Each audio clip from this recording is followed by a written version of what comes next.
Bonjour à tous. Homicide en Italie, un homme victime de la folie de sa femme. Explication dans cette vidéo. Des grandes pelouses plantées d'arbres, des allées ombragées, des balançoires, des toboggans. À Bergame, dans le nord de l'Italie, le square Suardi est le paradis des grands et des petits.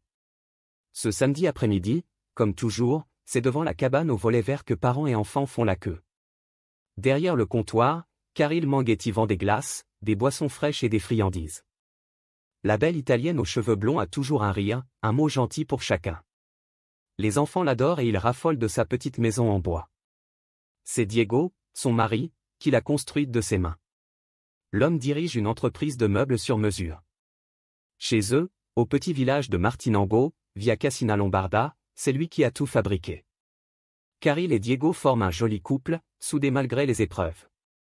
Pendant 10 ans, ils ont essayé d'avoir un enfant, de thérapie en traitements successifs. Et le miracle s'est finalement produit, à 40 ans, Caril est tombée enceinte. La naissance de leur fille a transformé leur vie. Un bonheur total, du moins en apparence.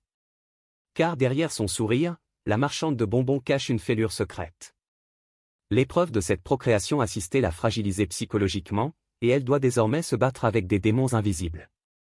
Une dépression qui ne dit pas son nom et lui provoque des crises d'agressivité incontrôlables. Comme toujours, Diego est là pour la soutenir. Il ne l'a pas lâchée d'un pouce quand il a fallu l'hospitaliser plusieurs mois, gérant la petite et les affaires courantes. Depuis, ça va mieux. Caril a refait surface et retrouvé son kiosque au volet vert. Mais par sécurité, ses parents sont venus s'installer un temps à Martinengo, au sous-sol de la maison familiale. Le couple âgé s'occupe de la petite quand la maman travaille et lui donne un coup de main pour les tâches ménagères. En ville, on croise souvent la grand-mère, la mère et la petite fille en train de faire les magasins. Elles ont l'air de bien s'entendre. Les jours sombres semblent loin. Mais là encore, ce n'est qu'une apparence. Le 6 novembre 2023, les volets verts de la petite cabane du square Suardi restent fermés. Les habitués sont déçus. Où est Caril? Est-elle partie en vacances? Aucun petit mot ne le précise. Mais les jours passent ensuite, bientôt les semaines, et les volets verts demeurent clos. En ville, on murmure que la municipalité n'a pas renouvelé à Caril l'autorisation d'exploiter son kiosque. 25 janvier 2024. Il est 9 h du matin quand un homme appelle les secours. « J'ai besoin d'aide. » explique-t-il. « Ma femme est incontrôlable. » On l'a compris, il s'agit de Diego. Caril vient de vriller une nouvelle fois et il ne parvient pas à la calmer. Une ambulance de la Croix-Rouge vient la prendre en charge. La quadragénaire est conduite aux urgences de Traviglio, qui la transfère en psychiatrie. En pleine crise psychotique, l'insaisissable blonde tient des propos délirants et affirme que son mari ferait partie d'une secte. Une organisation mondiale de pédophiles, précise-t-elle. Elle dit redouter qu'ils ne violent leur petite.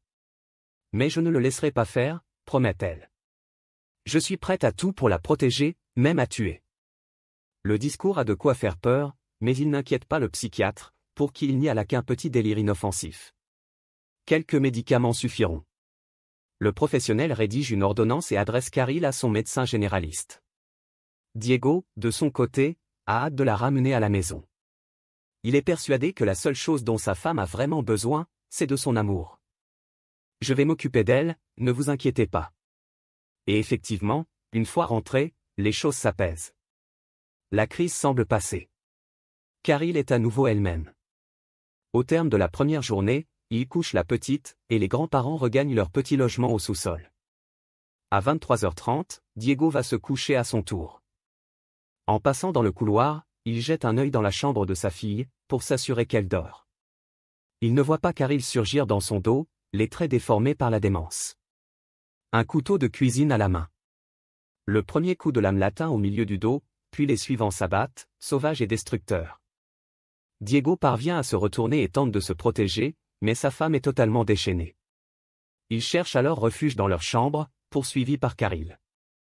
D'un geste rageur, elle parvient à le planter en pleine gorge. Le père de famille s'effondre au milieu de la pièce. Il est presque minuit quand Caril passe un appel vidéo à sa sœur.